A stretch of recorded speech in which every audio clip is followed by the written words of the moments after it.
No moleste, no es agresivo, ¿verdad?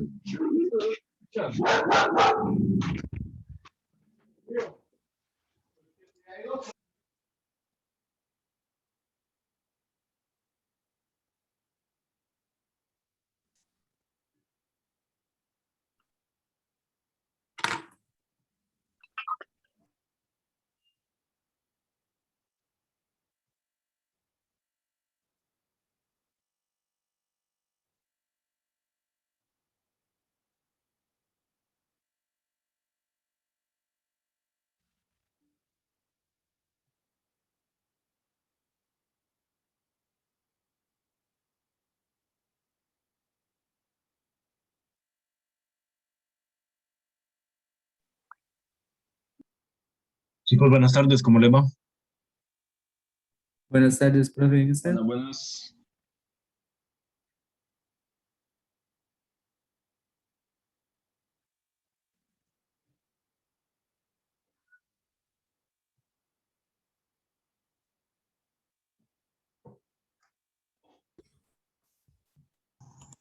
Oigan, ya casi se nos acaba el semestre. Un mes, profe, ya. Bueno, un poco menos, ¿no? Sí, Este sí, y 3 semanas. sí, exacto. ¿Ya ven la presentación? Sí, profe. Sí, profe. Ok. Mm, a ver, ¿alguna consulta o comentario con esta parte?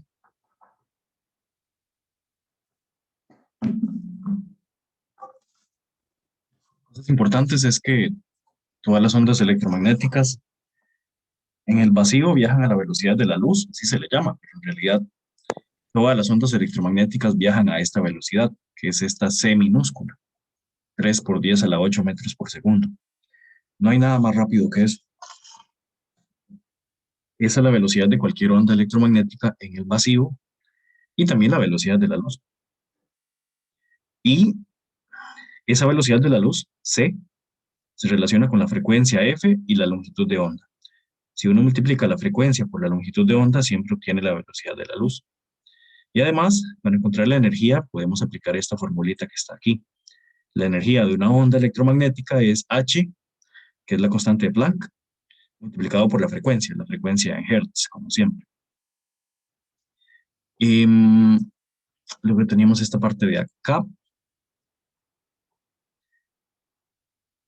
Aquí les presentaba el espectro electromagnético.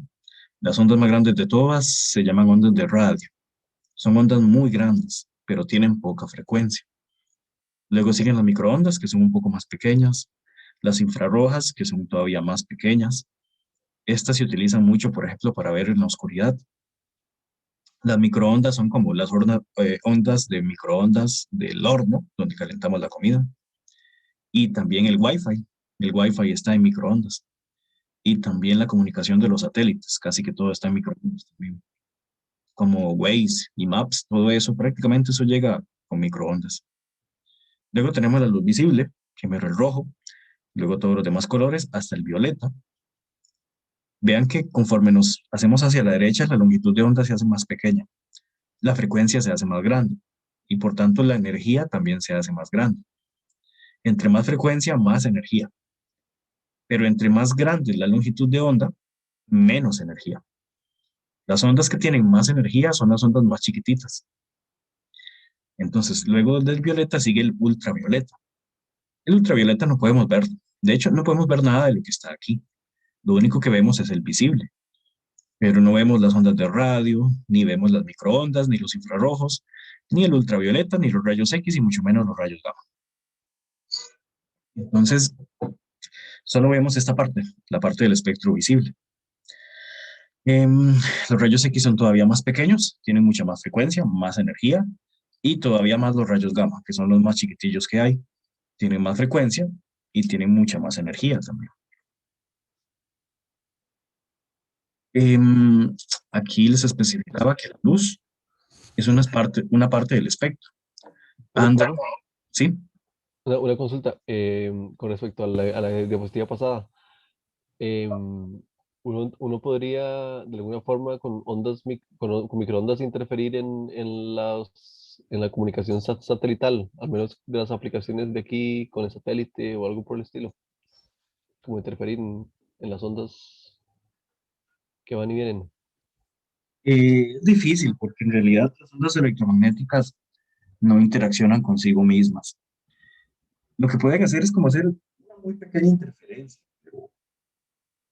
pero normalmente las frecuencias son, digamos, son valores tan poco probables a los cuales uno les llegue. O sea, los valores de frecuencia de una onda son valores, no sé, que pueden ser una combinación en 1.000 millones de millones de millones, dependiendo de qué frecuencia tengan. Entonces, normalmente es muy difícil que uno pueda intervenir con una onda de este tipo. De hecho, por eso es que, por ejemplo, de intervenir con el Wi-Fi de los vecinos es poco probable. O sea, el Wi-Fi de uno no se destruye o no se interfiere destructivamente con el Wi-Fi de los vecinos. No pasa, ¿verdad? Entonces, es muy probable que el Wi-Fi de los vecinos tenga una frecuencia bastante parecida que el Wi-Fi mío, y aún así no intervienen entre sí. Eso es porque los fotones, las ondas electromagnéticas, en realidad no interfieren unas con otras. Para que usted logre de verdad poder hacer una interferencia, tendrían que ser ondas que se les llama monocromáticas, o sea, que tienen solo una longitud de onda, nada más una. Ahí sí puede ser que haya cierta interferencia, pero la mayoría de las ondas no son monocromáticas, son como una combinación de varias frecuencias. Entonces, en realidad es muy difícil hacer eso que usted dice. Ok, listo, gracias, profe. Con gusto. Bueno, entonces los colores van desde los que tienen menor longitud de onda, el violeta, hasta los que son más grandes, el rojo, más o menos 780 nanómetros. Aquí les dejé, bueno, de tarea para el color violeta, hallar la frecuencia más alta de oscilación. A ver, ¿a qué me refiero con la frecuencia más alta? Veamos, yo les mencioné, entre más pequeña es la longitud de onda, más alta es la frecuencia de oscilación y más alta es la energía. El violeta se ubica en todo este rango, entre los 400 y 440 nanómetros, se llama color violeta. Así que en realidad los colores son simplemente una longitud de onda. ¿Dónde se ubica la frecuencia más alta de oscilación del violeta? En este rango de aquí. En 440. No, 440 es donde el violeta, 439, profe. bueno, recuerden eso, lo he dicho como 3 veces. A ver, entre más grande es la longitud de onda, menos frecuencia tiene y menos energía tiene. Entre más pequeña es la longitud de onda, más frecuencia tiene y más energía. En todo este rango, la parte donde el violeta es más energético es aquí, donde su longitud de onda es más pequeña. Y por tanto, la frecuencia aquí también es más alta, en los 400 nanómetros. Si les pregunto lo mismo para el verde, ¿en qué parte del rango del verde el verde es más energético? Bueno, aquí, donde su longitud de onda es más pequeña. Recuerden, a menor longitud de onda, más frecuencia y más energía. Entonces, de tarea, encuentran esta frecuencia utilizando estas formulitas que están aquí, ¿verdad? C es igual a F por lambda. Y, bueno, no, ya con solo eso puede salir. Incluso pueden calcular también la energía del color violeta con esta otra formulilla que está ahí. Em, Esto que está acá es una foto que le había tomado al control remoto, emitiendo un NAS. Ese es el control remoto de mi equipo de sonido. Entonces, normalmente uno no ve el as que sale de ahí, ¿verdad? De los controles remotos. Algunos tienen control remoto a mano, del tele, pantalla, no sé, lo que sea. Se los dejo de tarea. Toquen los botones mientras están viendo a través de la cámara. Se van a dar cuenta que muchas cámaras de celulares pueden ver el infrarrojo. Este haz de aquí que sale de los controles es un infrarrojo. Los ojos del ser humano no lo ven, pero muchas cámaras fotográficas sí pueden verlo. Y luego pasamos al tema de óptica geométrica. Profe, Ajá. disculpe, digo que tiene que estar malo o tiene que estar bueno. ¿Cómo, cómo? Para ver, no, usted mencionó o no sé si escuché bien, que dijo que si tenemos un control remoto malo. No, no, no, lo que Ah, sea. ok. No, Ah, uno listo. bueno en realidad. Sí, sí, claro. Ah, Sí, genial, uno genial. malo seguro no emite. Sí, esto, como les digo, lo pueden hacer ahorita y mandan las fotillas ahí al grupo de WhatsApp. Si tienen algún otro control remoto, encienden la cámara e intentan ver a través de la cámara. Profe, una pregunta, ¿qué pasa si el control no tiene la pelota esa? El punto desde donde sale el as. Sí, profe. Bueno, sí es necesario que haya un lugar a partir del cual sale el as, ¿verdad? Si no va a ser muy complicado. Sí, es que no tiene, no sé, de hecho está raro y nunca lo había notado. Tiene como una placa, no sé, es raro. Mm, bueno, pues, si tiene algún orificio puede ser que sí se vea, pero si no, quién sabe, ¿verdad? A veces ya no son infrarrojos, sino que son microondas, y ver los microondas es un poco más difícil. Que raro, sí, lo acabo de hacer y sí se ve. Sí, sí, es interesante. José pregunta que si ese tipo de onda puede causar algún daño. Y no, la respuesta es que no, o sea, los infrarrojos no hacen nada prácticamente, tienen muy poca energía, muy, muy poquita energía. Ahora, no tenemos evidencia científica de que estos haces puedan causar daños. El problema es que no tenemos tantos datos tampoco. Entonces, pareciera que no. Pareciera que este tipo de radiación, digamos las microondas, los infrarrojos y las ondas de radio, no son ionizantes. Como no son ionizantes, vamos a hablar de eso la otra semana, pero como no son ionizantes, pareciera que no son dañinas. Sin embargo, no hay tantos estudios como para afirmarlo. Así que por ahora, por ejemplo, cuando yo me voy a dormir, yo siempre trato de apagar el Wi-Fi y estar lejos de cualquier onda electromagnética. ¿Por qué? Porque parece ser que no son dañinas, pero los estudios todavía no se han completado. Y como los estudios no se han completado, yo trato de no jugármela. Sin embargo, los estudios que hay actualmente, aunque son pocos, afirman que ni las ondas de radio, ni las microondas, ni los infrarrojos son dañinos para la salud. Vamos a hablar mucho más de esto en la próxima clase, que ya comenzamos física nuclear y que es una de las clases más bonitas. De hecho, ya de por sí esta clase de hoy es bastante bonita, es un tema muy interesante. Y bueno, en realidad eso era como un inicio porque lo que tenemos que ver esta semana es óptica geométrica. La óptica geométrica se encarga de analizar la luz como si fueran rayos de luz. La otra semana nos metemos a todas las demás ondas electromagnéticas. Por aquí les dejé la ley de reflexión. Es básicamente un rayo que incide sobre una superficie y luego se refleja. El ángulo de incidencia es igual que el ángulo reflejado.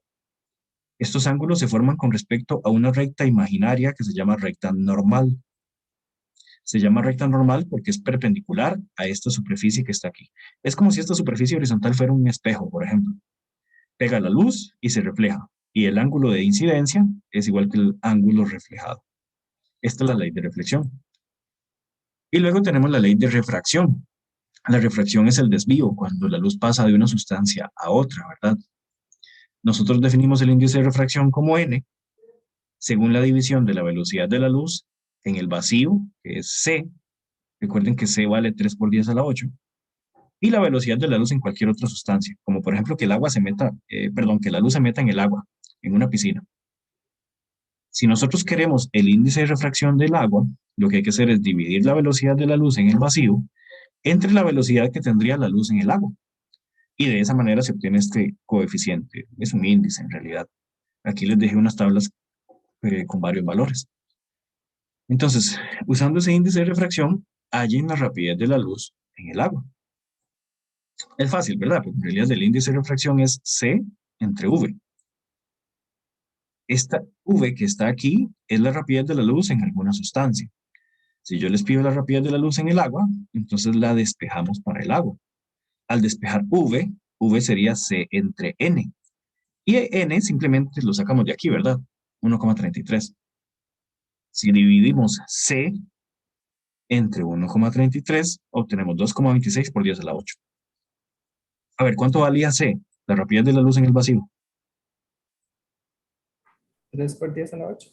Ajá, 3 por 10 a la 8. Y no hay nada más rápido que eso. No hay nada más rápido que la luz en el vacío. ¿Cómo viaja la luz en el agua? ¿Más rápido que c o menor que c?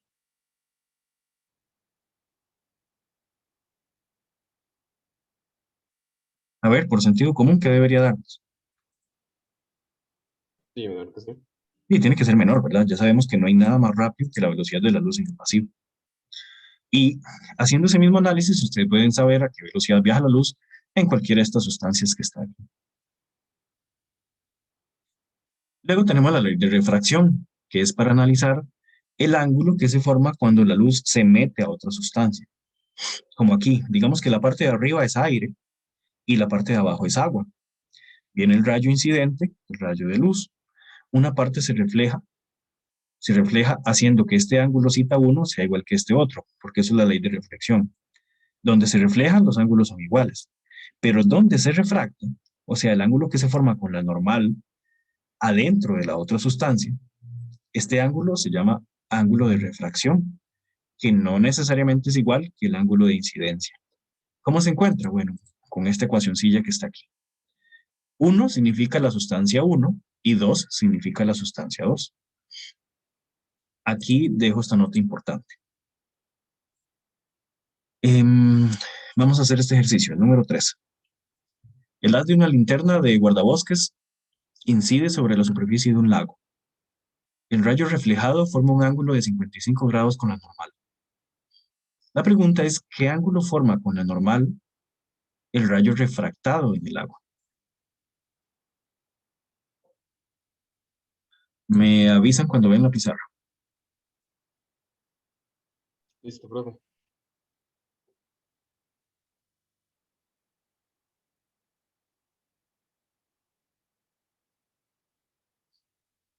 Entonces nos piden el ángulo refractado.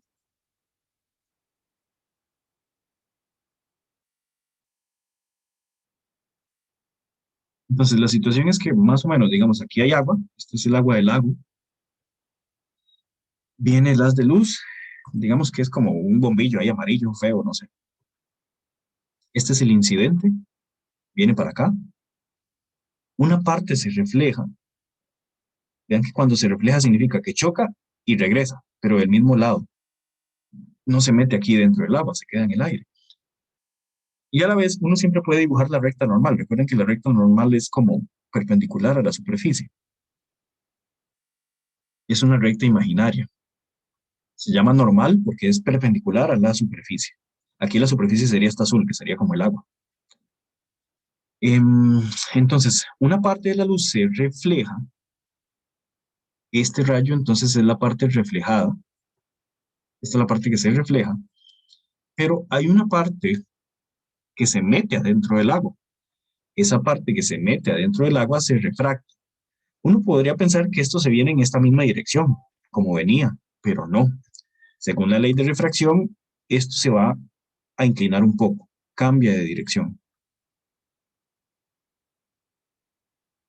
Entonces, este es el haz reflejado, este es el haz incidente, y este, digamos que le cambié de color, pero en realidad viene de aquí mismo, es el refractado.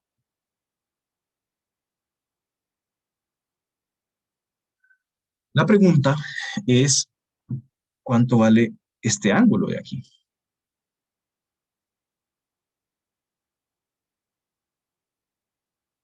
Esa es la pregunta. ¿Qué información tenemos?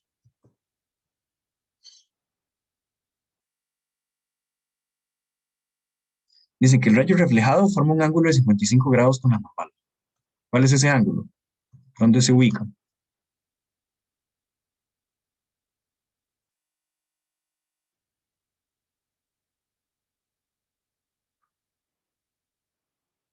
Ok, El incidente es la normal. es el ángulo reflejado. O sea, como, Sería, perdón, profe, sería creo que reflejado a la normal, entonces, como ahí en medio, arriba. Aquí. Ajá, ahí. Este es Exacto, sí. el ángulo reflejado, el que se forma con el haz y la normal. Pero como es el ángulo reflejado, la ley de refracción dice que el ángulo incidente es el mismo. Esto es la ley de reflexión. El ángulo incidente con la normal es igual que el reflejado con la normal. Entonces, ya tenemos información también del incidente. Y nos piden el refractado, que es este que está aquí abajo, que necesitamos. Y entonces simplemente utilizamos la ley de refracción. También se le llama ley de Snell, en honor a un señor que había estudiado mucho eso. Dice que N1 por seno del ángulo 1 es igual a N2 por el seno del ángulo 2. Esa es la misma ley que vimos ahorita como ley de refracción, ¿verdad? Entonces, uno podría decir que tal vez N1 ya lo tiene. Digamos que N1 es la sustancia que había al inicio. ¿Qué sustancia había al inicio? Cuando el haz incide. Aire, ¿verdad? ¿Y N2 cuál sería? Del agua. Claro, el del agua, ¿verdad? ¿Cuánto es el del aire? El índice de refracción del aire.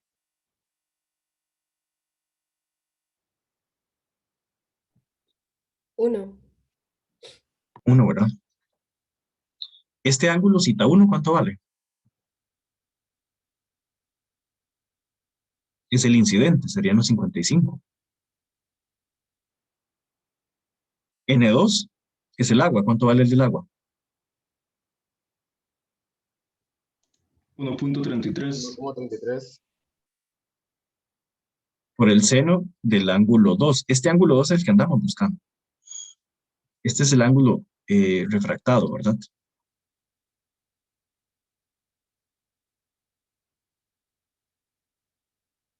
Y bueno, si despejamos de acá, tenemos seno de 55 entre 1,33 es igual al seno del ángulo refractado. Hay dos formas de hacer esto, la fácil o la complicada, pero bueno, no importa. Dígame cuánto da esto. Seno de 55 entre 1,33.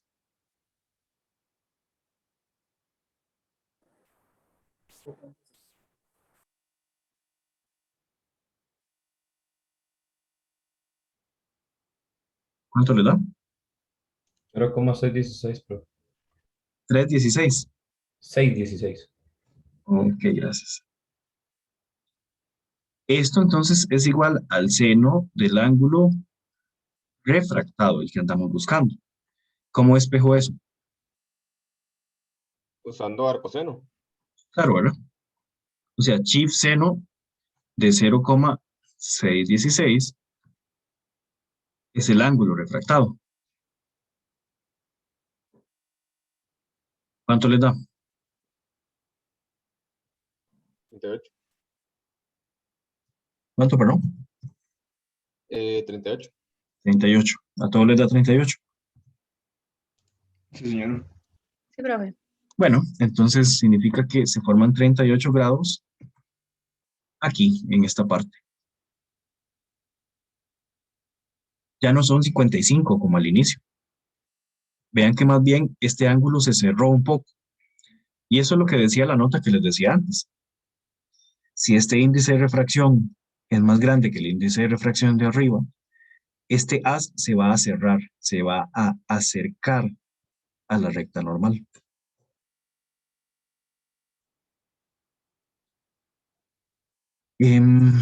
Después de esto sigue el tema de reflexión interna total. Se los dejo como una curiosidad, pero en realidad eso no se los voy a evaluar. No es evaluable reflexión interna total, pero el tema de lentes sí. Entonces, en De general, hecho, ajá, una duda con eso, como por curiosidad, es como una combinación entre refracción total y de lentes. Los lentes antirreflejo supongo que simplemente hacen como una refracción total, pero solo los rayos ultravioleta. O algo así, no sé. Esto que se me puede ocurrir. no solo de los ultravioleta, en realidad de varios tipos de ondas, no solo los ultravioleta. Más bien ultravioleta casi no se ven. Los ultravioletas no los vemos. O sea, los ultravioletas no nos pueden ocasionar problemas de visión porque de todas formas nunca los vemos, con o sin lentes. Estos lentes antirreflejos sí hacen un tipo de reflexión interna total, pero con luz visible. Ah, entonces, la luz que causa daño de los ojos, porque a mí, yo por ahí he escuchado que era la ultravioleta, pero entonces no sé esa cuál es. En realidad, prácticamente todas las luces causan daño a los ojos. Lo que pasa es que, veamos, una luz amarilla puede causar daño a los ojos si la luz tiene mucha intensidad. Una luz blanca también, una luz azul también. Prácticamente todas tienen la capacidad, pero si la intensidad no es muy alta, no lo van a hacer. Digamos que la luz ultravioleta, claro que sí, tiene la capacidad de dañar los ojos, pero digamos que no es que haya luz ultravioleta por todo lado, ¿me entiendes? Hay luz ultravioleta, una parte que se fuga desde la atmósfera porque el ozono no logra captarla del todo. Puede ser que sí, o sea, puede ser que de paso los lentes antirreflejo de alguna manera hagan que el ultravioleta no nos dañe. Pero los antirreflejos no solo sirven para las ultravioleta, eso es a lo que me refiero. En realidad el ultravioleta nunca nos daría problemas de visibilidad, digo de visibilidad. Nos puede dar problemas en cuanto a efectos biológicos, eso sí, o sea, problemas de salud, pero no problemas de visibilidad, porque de todas formas nunca lo vemos. Entonces, la parte que tal vez se encarga de quitarnos el problema, el antirreflejo de los lentes, sería más bien para una parte del espectro óptico, o sea, colores. Colores que sí podemos ver y que sí podrían interferir con la visión, ¿verdad? Entonces, o sea, sí, los ultravioleta por supuesto que producen daño, pero si solamente nos enfocamos a luz que nos impide ver correctamente, bien, los ultravioletas no nos impiden ver correctamente porque de todas formas nunca los vemos. Son más bien, digamos, la luz de colores, el óptico, el espectro óptico, la parte que en realidad a veces nos encandilan, por ejemplo, o no nos hacen ver bien porque hay demasiada potencia, hay demasiado brillo, por ejemplo. A eso es a lo que me refiero, Ah, ok, muchas gracias, profe. con gusto. Bueno, los lentes, como los lentes que usamos, de hecho, bueno, al menos yo, son lentes que tienen la capacidad de abrir los haces de luz o cerrarlos. Pueden ser convergentes, los que son convexos, o divergentes, los que son cóncavos, dependiendo de lo que se quiera hacer, abrir el haz de luz o cerrar el haz de luz, ¿verdad? Y las imágenes que se forman cuando pasan por lentes se clasifican así. Es una imagen real cuando la luz realmente está pasando por la imagen. Y es una imagen virtual cuando no pasa por ahí, sino que nuestro cerebro nos engaña. Como cuando usted se ve al otro lado del espejo, en realidad del otro lado del espejo no hay nada, hay una pared. Eso es una imagen virtual porque la luz nunca está pasando por ahí. Nuestro cerebro nos hace pensar eso. A diferencia, por ejemplo, de la pantalla del proyector, del cine o de cuando dábamos clases presenciales, ¿verdad? Ahí sí, hay una imagen realmente ubicada en ese punto y realmente la luz está pasando por ese punto. Esta sería la clasificación de las imágenes. En cuanto a la clasificación de las lentes, estas lentes, como les digo, refractan. La palabra refractar significa desviar la luz, desviar la luz. Los que son convergentes los refractan y los desvían hacia el foco, que sería como este punto. Digamos que estos haces vienen desde la izquierda hacia la derecha y hacen que todos se vayan para el mismo punto. Los enfoca, por eso son convergentes. Son lentes convexas. Las otras, bueno, esto tiene una ecuacioncilla. F es el foco, la distancia focal. De O es la distancia que hay entre el objeto y el lente. De I es la distancia que hay entre la imagen y el lente. El lente se ubica en el eje. A ver, pongan atención en este dibujillo. Aquí en este diagrama, esto que está aquí es la posición donde nosotros colocamos el lente. Aquí está el lente. Aquí A es la posición donde colocamos el objeto. Entonces aquí está el objeto. Este objeto emite luz, que son estos rayos rojos, y pasan por el lente que está ubicado aquí. Y se produce una imagen, que en este caso la imagen está aquí abajo. Es una imagen invertida, está de cabeza. Y de hecho es una imagen disminuida, porque es más pequeña. Entonces, DO es la distancia desde el eje del lente hasta el objeto. ¿Qué sería DO? Entonces, toda la distancia horizontal desde aquí hasta acá. Esto es DO. DI es la distancia desde el eje del lente hasta la imagen. Entonces, ¿qué sería DI? Bueno, la distancia desde aquí hasta acá. Esto es DI, esta distancia. Y F es la distancia focal, el foco. De hecho, el foco se relaciona con algo que se llama dioptrias. Voy a anotar aquí.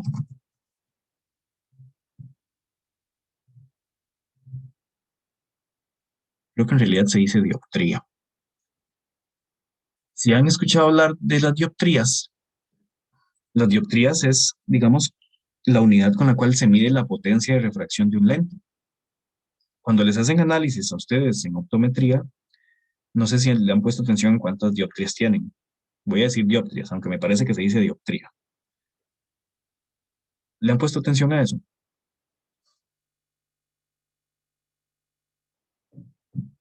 Nadie. Bueno, cuando se vuelvan a hacer un examen de la vista, cuando el optometrista les dé los resultados, guarden el papelillo. Ahí les van a decir cuántas dioptrías tienen. Si salen con dioptrías negativas, es porque tienen miopía. Si salen con dioptrías positivas, es porque tienen hipermetropía. Ahorita hablamos de eso. Bueno, las lentes divergentes hacen lo contrario. Por ejemplo, si viene la luz desde la izquierda hacia la derecha, esta lente que es divergente, que es una lente cóncava, al ser cóncava hace que la luz se abren los rayos de luz. Digamos que los aleja de donde venían. E igualmente se puede aplicar esta formulilla que teníamos antes, que es la fórmula para los lentes. Solo que aquí, en este tipo de lentes, como les digo, la distancia focal es negativa, por eso colocamos este menos. Entonces, DO sigue siendo lo mismo. La distancia desde el objeto, que sería desde aquí, hasta el lente. Y DI es la distancia desde la imagen hasta el lente, que sería esta chiquitita que está aquí. Esta imagen, vean que es más pequeña que el objeto. Si la imagen es más pequeña, se dice que es una imagen disminuida. Si la imagen es más grande, se dice que es una imagen aumentada. A ver, esta imagen está al revés o está al derecho. ¿Ven la diferencia, por ejemplo, de esta otra imagen? Esta imagen de aquí está como hacia abajo. Esta imagen estaba invertida y es disminuida. Estaba invertida porque está patas arriba, digamos. Y es disminuida porque es más pequeña que el objeto. Normalmente colocamos el objeto a la izquierda. De esa manera lo podemos identificar. Aquí está el objeto y aquí está la imagen. Esta imagen también es disminuida porque es más pequeña que el objeto. Pero no está patas arriba. Si la imagen tiene la misma orientación que el objeto, se dice que es una imagen derecha. Si está patas arriba, se dice que está invertida. Espero que recuerden y anoten todo eso. Y bueno, aquí es donde ya les coloqué la formación de las imágenes ya como un sistema óptico, un sistema biológico. En realidad, cuando hay objetos, esos objetos reflejan parte de la luz, pasan por el cristalino. El cristalino es un lente que tenemos nosotros al puro frente de los ojos. Y eso hace que converja la luz. Esta luz, los rayos de luz, todos deberían converger en la retina, se supone. En un ojo normal y perfecto, todos los rayos de luz de los objetos tienen que converger aquí en la retina. Algo muy interesante es que pongan atención, esta imagen, bueno, el objeto, perdón, es derecho, está bien. Pero vean esta imagen, ¿cómo es esta imagen? Invertida. Está invertida, eso es muy interesante. Todas las imágenes que llegan a la retina están invertidas. O sea, todo lo que vemos está al revés. En realidad, el sistema del lente humano, todo lo ve al revés, todo está al revés. Nuestro cerebro se encarga de darle vuelta. Esto es algo sumamente interesante del ser humano. El ser humano, bueno, el cerebro del ser humano, con base en la gravedad, en fenómenos como la gravedad, que nos hace saber que las cosas siempre van de arriba hacia abajo, nos ayuda a darle vuelta a estas imágenes. Pero eso es gracias a la física, es gracias a los fenómenos que vemos en el día a día. Si nosotros no tuviésemos esa información, veríamos todas las cosas al revés. Pero gracias a que el cerebro las interpreta, en parte gracias a la gravedad, nosotros no vemos las cosas al revés, las vemos derechas. Pero eso es un esfuerzo que hace el cerebro. Cuando esto llega a la retina, todo está al revés. Entonces, en un ojo normal, todo tiene que enfocarse aquí en la retina. Pero los ojos a veces no son simétricos. Por ejemplo, como el caso de la miopía, que es un problema para ver mal de lejos. Yo tengo bastante miopía en mi ojo derecho, lo tengo casi ciego. Tengo como menos 2,5, una cosa así. Los casos de miopía son porque este globo que está aquí, digamos, el globo ocular, tiene un diámetro muy grande. Entonces, cuando viene la luz y pasa por el cristalino, la luz se enfoca, pero se enfoca antes de la retina. La retina está aquí atrás. ¿Ok? Entonces, de ahí, como las cosas se enfocan antes, uno no las ve bien. ¿Cómo se corrige? Bueno, simplemente se pone un lente. Se pone un lente que es bicóncavo, o sea, es cóncavo en ambos lados, por eso se llama bicóncavo. Es cóncavo por acá y es cóncavo por acá. Al ser cóncavo en ambos lados, abre un poco este haz y lo hace converger un poco más atrás, en la retina, donde debería ser. Entonces, así es que se corrige la miopía, que es un problema para ver, de ver mal de lejos, ¿verdad? La hipermetropía es el caso contrario. Es un problema para ver mal de cerca. Más bien es porque este globo ocular es muy achatado, es muy compacto. Entonces igual, se supone que todo debería converger acá, en la retina. Pero no, si el globo ocular es achatado, la imagen se formaría más atrás. Se pone un tipo de lente que hace lo contrario, un lente convexa. Biconvexa porque es convexa por el frente y convexa por atrás. Entonces, esto lo que hace es cerrar un poco el haz. Lo cierra para que converja aquí donde tiene que ser, en la retina. Y bueno, hay otros problemas un poco más generales como el astigmatismo. Casi todas las personas que tienen miopía también tienen astigmatismo. El problema astigmatismo ya es una córnea completamente asimétrica. Por ejemplo, si solo hay miopía, la córnea es bastante simétrica, solo que está un poco achatada en esta dirección. Si solo hay hipermetropía, sigue siendo bastante simétrica, solo que está un poco compactada en esta dirección, pero sigue siendo parecido a una esfera, ¿verdad? A un esferoide. Sin embargo, si la córnea es completamente ahí extraña y tiene muchas irregularidades, se da el astigmatismo. Es un problema general, ¿verdad? Hay un problema para ver bien, tanto de lejos como de cerca, todo se ve borroso, porque de ahí la luz no sabe dónde converger bien. Al ser tan irregular, van a haber partes de los haces que sí van a estar bien enfocados en la retina y otros no. Por eso el astigmatismo es un problema en general para ver mal de lejos y también de cerca. Y luego la presbicia. Bueno, pero ustedes y yo todavía no padecemos de presbicia. Y esto se nota un poco más cuando ya uno está un poco más viejo, porque al igual que todos los músculos y todos los tendones y tejidos del cuerpo pierden elasticidad, el músculo ciliar también la pierde. Y como pierde esa elasticidad, pierde la capacidad para manejar bien el cristalino. El cristalino no es un lente que está fijo, sino que al hacerle tensión gracias al músculo ciliar, el cristalino se puede más o menos adaptar y se puede más o menos enfocar. Más o menos es bastante flexible, entre comillas flexible, cuando uno está joven. Pero cuando uno está viejo se vuelve menos flexible y entonces pierde esa capacidad para adaptarse y para enfocar como tiene que ser. Entonces, estos son como los problemas más típicos de visión que tenemos. Profe, Ajá. una pregunta. Entonces, digamos, las cirugías para poder ver bien, por ejemplo, y no tener que usar lentes, ¿cómo van enfocadas? ¿Cambian la forma del globo ocular o cómo? No, no, no. El globo ocular es mucho brete, es una cirugía muy grande. Normalmente las cirugías van enfocadas al cristalino más bien, a mejorar la capacidad de refracción del cristalino. O Ah, sea, ok. profe, es como si yo le metiera el lente, o sea, el lente de los anteojos, como si yo lo modificara el cristalino para que sea como un lente de anteojo. Algo así. Podría decirse, no es exactamente así, pero es más de esa manera. Es casi que modificar las propiedades del cristalino para enfocar mejor. No se meten tanto con el globo ocular, porque el globo ocular, imagínense el montón de estructuras que tenemos aquí, nervios, venas, hay un montón de cosas, ¿verdad? Entonces mejor no modifiquemos todo el globo ocular, mejor modifiquemos lo que está aquí a la frente y solo se meten aquí con esta parte. Ok, en realidad es una clase bastante corta y ya la terminamos, pero me gustaría que hagan lo siguiente, ya que es bastante corta. Nada más una pregunta rápida, súper rápida. A ver, quiero que hallen la energía del color azul intermedio. Quiero que hagan eso ahorita. Encuentren la energía del color azul intermedio. ¿Qué significa intermedio? Aquí a la mitad del rango del azul. ¿Cuál longitud de onda utilizarían? 460. 460 nanómetros, exacto.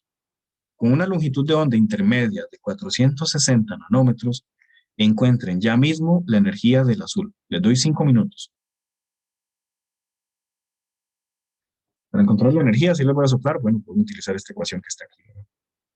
Solo que necesitan la frecuencia, pero para hallar la frecuencia podemos usar esta ecuación que está aquí. 5 minutos para hacerlo.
Chicos, ¿cómo le fue?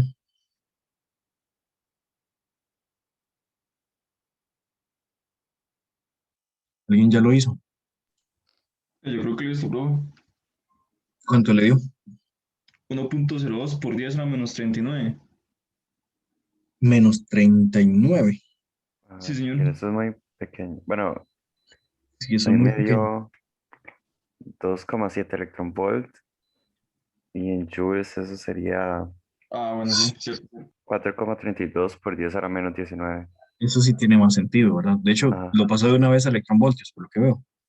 sí, es que siempre con esas cosas saco electronvoltios porque si no, no encuentro sentido. Muy bien, muy Ah, bien. Me parece bien. ¿Y por qué lo pasa a electronvoltios? porque no sé, como costumbre con ese tipo de cosas, como que, digamos, porque sé que hay una relación directa como en este caso, digamos, yo sé que, di, ¿cómo se llama esto? Como relacionarlo a como cuestiones fundamentales, Ajá. como usualmente da mejores como valores, digamos, para analizar. Muy Digamos, bien, es muy mucho bien. más fácil pensar como Ujú, lo esto es como el trabajo que hace, si tiene una carga y demás, ujú. de partículas fundamentales, como en función como de partículas fundamentales en vez de como las unidades en sí, porque no Sí, sé. sí, claro. Sí, los electronvoltios son muy útiles en el mundo, en el mundo atómico, digamos, y de cargas. Y de hecho también los vieron en química, ¿verdad? Cuando vieron energías de ionización y demás. Incluso, no me quiero desviar mucho del tema, pero incluso a Einstein le dieron el premio Nobel por el efecto fotoeléctrico, no por la relatividad, ¿verdad? Y el efecto fotoeléctrico habla de eso, de que uno puede obtener electrones o que puede sacar electrones utilizando luz, por ejemplo, luz visible. Y esta luz visible tiene unidades del orden de los electronvoltios, como usted dice. De hecho, bueno, ya habíamos visto los electronvoltios y su relación con los julios. Más adelante vamos a ver que cuando las ondas electromagnéticas tienen una energía superior a los 20 electronvoltios, por ahí, ya decimos que es una onda ionizante, radiación ionizante, y que de fijo esa sí es dañina para la salud. Entonces, por ahora, nada más enfoquémonos un toquecito en lo que yo les pregunté. Sin embargo, ya que estamos aquí, gente, quiero hacer lo siguiente. Y lo quiero hacer una vez porque nunca en la vida nadie más se lo va a hacer. Entonces, este ejercicio que yo les pedí de la energía del color azul, les pedí la energía del color azul, eh, ¿con cuánta frecuencia? Perdón, ¿con cuánta longitud de onda?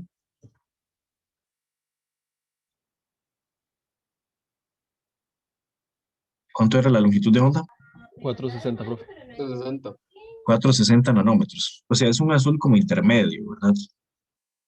No es el azul más energético ni el menos energético, es como el promedio. Esto en realidad ustedes lo pueden hacer con solo esta fórmula, HF, y considerando que C es igual a F por lambda. Solo con esas dos ecuaciones ustedes podrían hacer esto. Sin embargo, quiero ir un poco más allá. Quiero ir a los primeros principios. Voy a hacerlo de una forma un poco diferente, solo por esta vez, porque les quiero hablar acerca de la ecuación más famosa de toda la ciencia. ¿Cuál era la ecuación más famosa de toda la ciencia? Bueno, de la física al menos. La energía es igual a la masa por aceleración al cuadrado. Sí, m es igual a E es igual a mc cuadrado.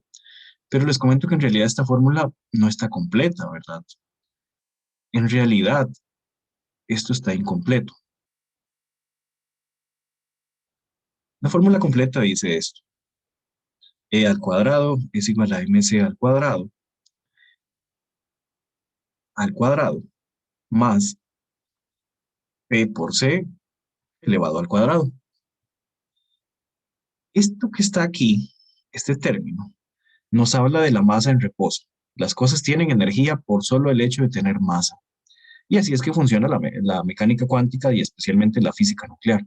Solo por el hecho de que algo tiene masa, está guardando energía. Este otro término de acá está relacionado con la energía cinética.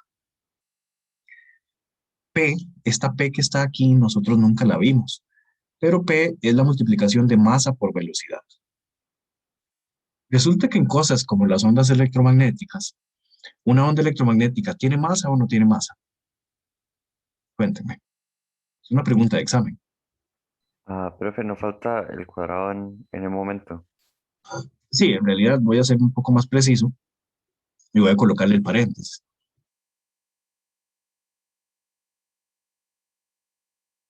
Así. Entonces, ya para ser un poco más preciso, voy a colocar todo el paréntesis.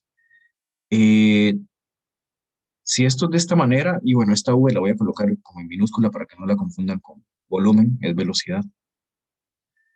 A ver, las ondas electromagnéticas, las ondas de radio, rayos gamma, rayos X, la luz, ¿tienen masa o no tienen masa? No tienen, pero sí tienen momento. No tienen, eso es muy interesante. Tienen cantidad de movimiento lineal, pero no tienen masa. Si no tienen masa, en realidad todo este término se hace cero.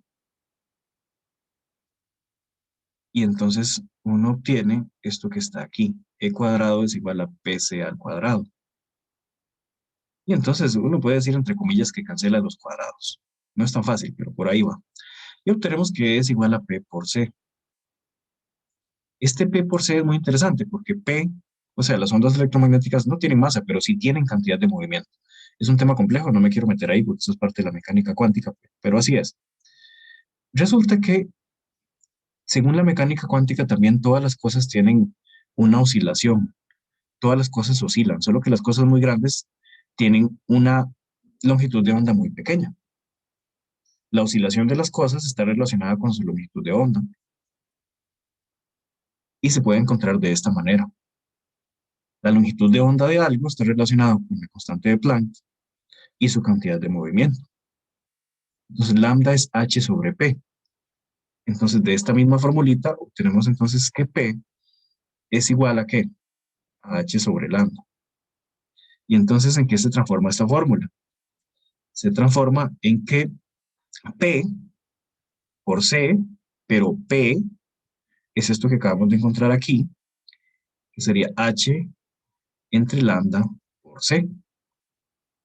Entonces, la energía sería la constante de Planck, h por c, dividido entre lambda. Sin embargo, de antes nosotros también habíamos visto que C está relacionado con H y con F, perdón, con lambda y con F, la longitud de onda y la frecuencia. Entonces, si volvemos a sustituir ahí, uno obtendría que la energía es H entre lambda por C. ¿Pero qué es C? Bueno, esta C de acá, la cambio aquí, por lambda F. Y cancelo las longitudes de onda. Y en realidad obtenemos la misma fórmula que teníamos antes, H por F. Todo este desarrollo yo no se lo voy a hablar en el examen, es nada más para que vean de dónde proviene esta formulilla, que la energía es H por F. Todo proviene en realidad de esta fórmula general de Einstein. Ahora, ya aplicando directamente esa formulilla, entonces, como E es H por F, en nuestro caso nosotros, repito, ya estoy regresando al ejercicio, a calcular la energía del azul, H por F, pero no tenemos F. Entonces de aquí despejamos que C entre lambda nos daría F. C vale 3 por 10 a la 8. ¿Y lambda? ¿Cuánto vale lambda? 460 nanómetros. Entonces 460 por nano, nano es 10 a la menos 9. ¿Cuánto da eso? Esto nos da la frecuencia. ¿Cuánta frecuencia nos daría?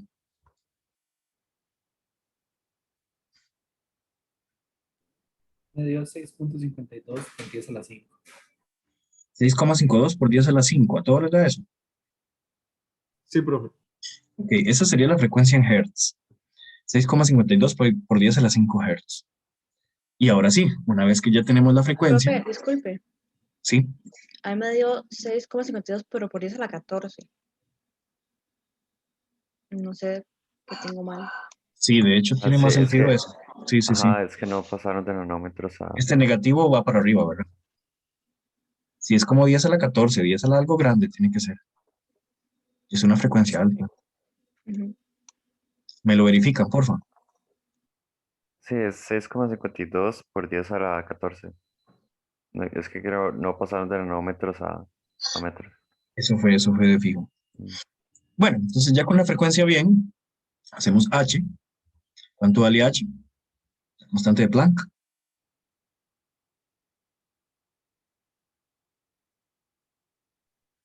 Más o menos 6,62 por 10 a la menos 34. por ahí, por ahí. Y bueno, esto nos da la energía. Ahora sí. ¿Cuánta energía nos da esto? Esto nos da la energía en julios, que son las unidades oficiales.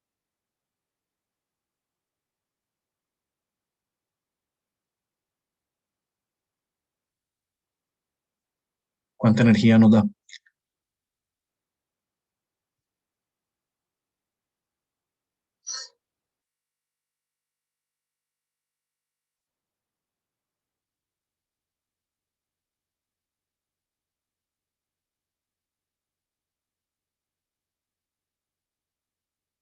A mí me dio 4,32 por 10 a la menos 19 joules. ¿Me lo confirman? Ajá, lo mismo, como 2, un poco de electronvolts. Ok, muy bien, sí. Ujú. Pasémoslos entonces a electronvoltios para tener una idea un poco más precisa. Recuerden que un electronvoltio es básicamente 1,6 por 10 a la menos 19 julios. Si pasamos eso a electronvoltios, obtenemos 4,32 por 10 a la menos 19 julios por, en un electronvoltio, hay 1,6 por 10 a la menos 19 julios. ¿Cuánto da entonces en electronvoltios?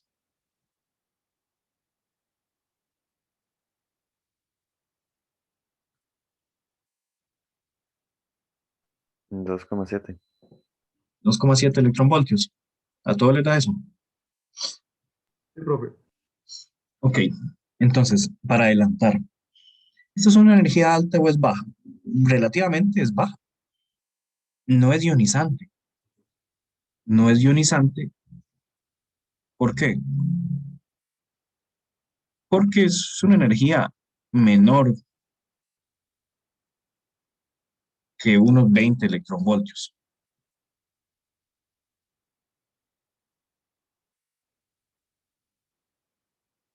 Cuando son energías menores a 20 electronvoltios no tienen capacidad de ionizar. ¿Qué era ionizar según química? Bueno, ionizar es la capacidad de arrancar electrones, quitarle los electrones a los átomos. Ustedes vieron las energías de ionización en química. Y si ustedes ponían atención, a ver, voy a buscarlo aquí en internet, porque tiene que estar. Energías de ionización de los átomos según la tabla periódica. ¿Recuerdan más o menos cuántas eran las energías de ionización de los átomos, de los elementos?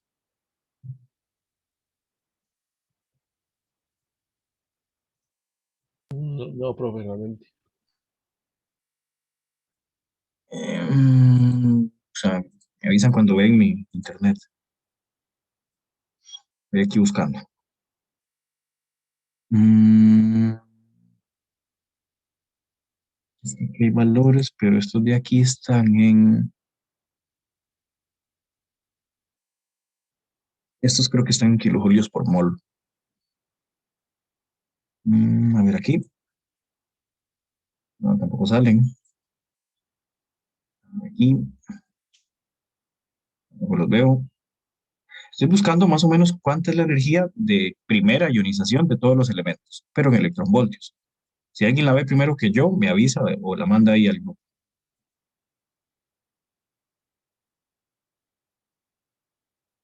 A ver, esta me sirve. No sé si logran ver esa imagencilla. Mm, mm, mm. ¿La ven ahí más o menos? Sí, profe, Sí, ahora sí. sí. Ok, estos numeritos que están aquí, 13,6 por ejemplo, 13,6 electronvoltios es la energía que se necesita para ionizar al átomo de hidrógeno. Para el carbono, 11,3 electronvoltios. Para el helio, 24.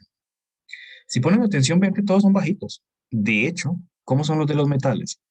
Ven las energías de ionización de los metales y llegan a alguna conclusión útil.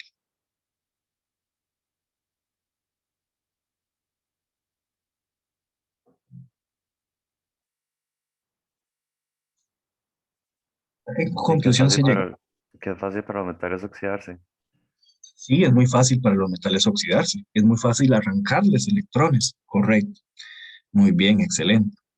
Entonces, por eso es que a veces decimos que ya las radiaciones ionizantes son radiaciones que tienen energía superior a los 20 electronvoltios, que es energía suficiente para ionizar prácticamente cualquier elemento, cualquier átomo de cualquier elemento de la tabla periódica. Eso queda claro. ¿Por qué más o menos decimos que a partir de 20 electronvoltios es una radiación ionizante? Sí queda claro. Lo repito por si acaso. Como pueden ver aquí, todos los elementos tienen energías de ionización que son, si acaso, algunos electronvoltios. La mayoría son menores a 10. Bueno, el hidrógeno tiene un poquito más de 10, 13,6.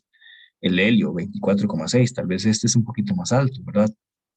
Pero en general, prácticamente todos los elementos del universo tienen energía de ionización de algunas unidades de electronvoltios. Entonces, por eso decimos que prácticamente todas las energías mayores a 20 electronvoltios son ionizantes. Eso es lo primero a lo cual quiero llegar, que de hecho vamos a reafirmar la otra clase. Ahora vamos a hacer otro cálculo todavía más importante relacionado con algo de verdad importante para mí y para todos ustedes. Porque está muy de moda creer en las energías de las personas, las energías y los chakras, y que las piedras de cuarzo transmiten energía. A mí me encantan los cuarzos, a mí me encantan los minerales. De hecho, mi mineral favorito es la amatista. La amatista es un cuarzo. Los cuarzos básicamente son dióxido de silicio. Y si usted les pone un ion de hierro 4, se ve moradito, como el amatista, o hierro más 2, dependiendo cómo se combine. Entonces, esos son los minerales. Es básicamente silicio ahí dopado con otros materiales. Pero hay gente que cree que estas cosas tienen energías y que las energías que emiten estas cosas influyen en nosotros. Vamos a hacer un cálculo, ¿ok? Y el cálculo es el siguiente. Em, Según el cálculo que hicimos ahorita para el color azul, cuando aquí vimos el color azul, es más, hasta puede ser posible que ni siquiera tengamos que hacer más cálculos. Pero según el análisis del color azul, ¿recuerdan cuánta energía obtuvimos para el color azul?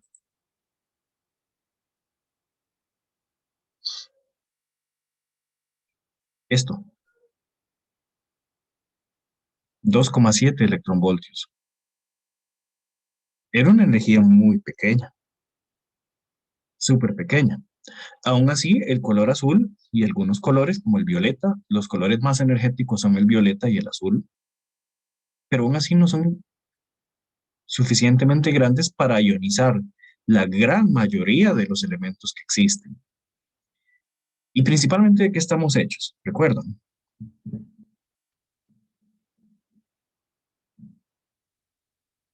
Hidrógeno.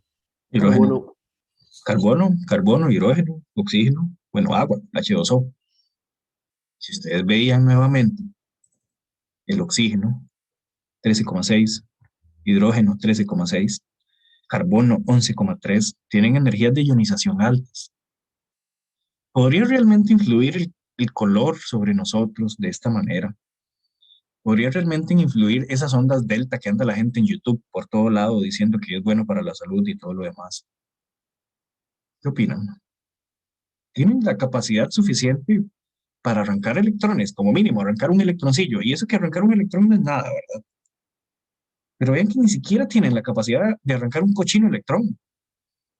Y si no le pueden arrancar a usted ni siquiera un cochino electrón, que es la partícula cochina más pequeña que existe, bueno, no es cochina, pero es la más pequeña que existe, ¿qué le va a hacer a las otras partículas? ¿Y qué le va a hacer a las otras moléculas de su cuerpo? Nada. Eso es insignificante. Entonces, ciertamente los seres humanos emitimos energía, pero en forma de calor, por conducción o por radiación. Eso es cierto. Transferimos energía en forma de calor. Pero eso de que los minerales transfieren energía o que una persona tiene un aura diferente y todo lo demás, eso es pura papaya. Es decir, o sea, yo sí entiendo que que los seres humanos a veces somos buena gente y a veces no somos buena gente. A veces somos buena nota, o puede ser que no, o a veces la actitud que tenemos es negativa, eso sí lo entiendo. A veces hay gente súper negativa que siempre está a la defensiva y que por todo se queja y que por todo llora, eso sí lo entiendo. Pero de ahí a que eso se pueda manifestar en una forma de energía, o en un color, o en un mineral, o que usted se ponga una piedra de topacio para las malas energías, más, eso es una babosada. Me disculpo de verdad si alguien creía en esto, pero recuerden que muchas de las cosas, la mayoría de las cosas tienen explicaciones racionales y somos de ciencias. Y en ciencia, muchas de las cosas dejan de ser una opinión para pasar a ser un hecho.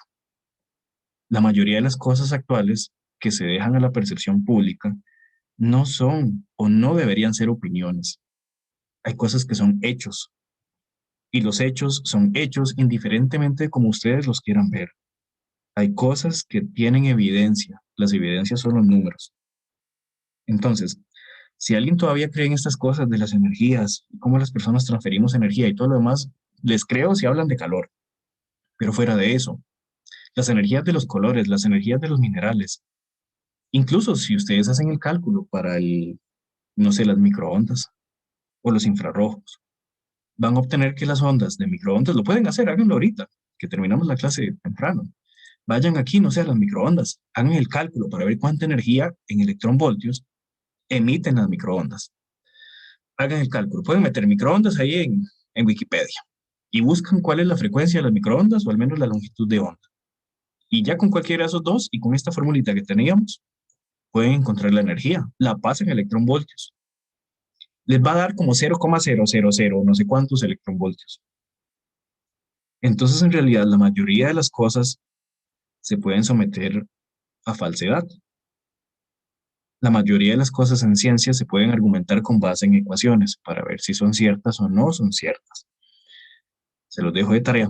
Y no quiero caerles mal, porque yo sé que mucha gente sí cree en esto de las energías. De verdad no les quiero caer mal. Les estoy hablando como un hombre de ciencia, al igual que ustedes lo son. Y bueno, con eso quiero terminar la clase. Espero que les haya gustado la clase y la otra semana ya comenzamos con el tema de física nuclear, que es mi tema favorito. No sé si tienen consultas o comentarios. Profe, Sí, ¿usted qué opina de dormir cerca del teléfono, digamos? ¿Eso sería malo? vieras que es lo mismo que les dije antes. Tenemos muy pocos estudios para poder decir si a largo plazo va a ser malo o no va a ser malo. Entonces, yo duermo lejos del teléfono, mínimo a 1 metro de distancia del teléfono. ¿Por qué? Porque, bueno, a pesar de que podemos hacer cálculos de cómo afectan las microondas, pareciera que las microondas no afectan directamente el cuerpo humano. Pareciera que no, según los análisis que hay. Lo que pasa es que para poder hacer análisis más efectivos necesitamos una estadística más grande, más personas, más tiempo. Y les soy sincero, yo, como hombre de ciencia, podría pensar tal vez que los cálculos que puedo hacer hasta ahora me dicen que no hay influencia directa. Pero a la vez, como hombre de ciencia, muchos de los análisis biológicos se pueden ver hasta muy largo plazo, con una muestra muy grande de elementos, con una población muy grande. Y esto de las ondas electromagnéticas, por ejemplo, ahora que vivimos en un mar de Wi-Fi, vivimos en un mar de microondas, esto es relativamente reciente, si acaso tal vez unos 20 años para acá. Y no creo que haya estadística suficiente para poder decir si del todo estas otras ondas no nos afectan. Así que en resumen, yo, por ejemplo, no duermo a la par del celular. Como les digo, incluso yo desactivo el Wi-Fi, porque no sé de qué otras maneras esto podría interactuar conmigo. Y como no las conocemos exactamente bien, prefiero no jugármela. Así que yo que ustedes no duermo con el celular debajo de la almohada. Mínimo, aléjenlo a 1 metro de distancia, como mínimo. Es una recomendación. Puede ser que no pase nada. El detalle es que hasta ahora no tenemos estadística suficiente para negarlo. No sé si responde su pregunta. Sí, profe. Ok. Dice Roberto que en el barrio pusieron una antena de telefonía al frente de la casa. Eso se puede medir, Roberto. ¿Qué tanto efecto puede hacer o no puede hacer eso? De hecho, como les digo, dependiendo de cuánto sea el campo eléctrico y magnético de esa antena, puede ser que sí dé efectos biológicos. Sin embargo, el Ministerio de Salud debería estar al tanto de esto. Les voy a pasar ahorita al grupo de WhatsApp cuál es la resolución con base en antenas de telefonía de ondas electromagnéticas. Ya casi les paso el grupo de WhatsApp, ¿de acuerdo? Como para que usted tenga una idea de si es seguro o no es seguro. ¿De qué depende esto básicamente? De la potencia a la que emiten y de la cercanía. Entre más potencia y más cerca, más dañino podría ser, ¿verdad? Si está suficientemente lejos, puede ser que no haga nada. Y si la potencia es suficientemente baja. Así que hay que considerar esas dos variables, ¿verdad? Nada es absoluto. Hay que ver todas las variables. Ya casi se las paso, Roberto. Profe, ¿y cómo se podría medir? Eso casi siempre se mide en escalas de campo eléctrico o de campo magnético. El campo eléctrico, pues, vimos las unidades en las cuales se mide el campo eléctrico, ¿lo recuerdan? Y también se puede medir en unidades de campo magnético. No vimos campo magnético, pero el campo magnético se mide en teslas o en Gauss. Si el campo magnético es relativamente pequeño, no va a afectar mucho, especialmente si la antena está suficientemente lejos. Y eso se puede cuantificar, eso se puede medir con sensores. Si no se superan ciertos valores, uno puede decir que son inofensivas. Ya casi les paso la resolución. Gracias, profe. Bueno, cuídense mucho, buenas noches y apenas puedan se leen la otra presentación. Bueno, profe, muchas gracias. Buenas noches, Gusto. profe, muchas gracias. Gracias. Cuídense, chaito.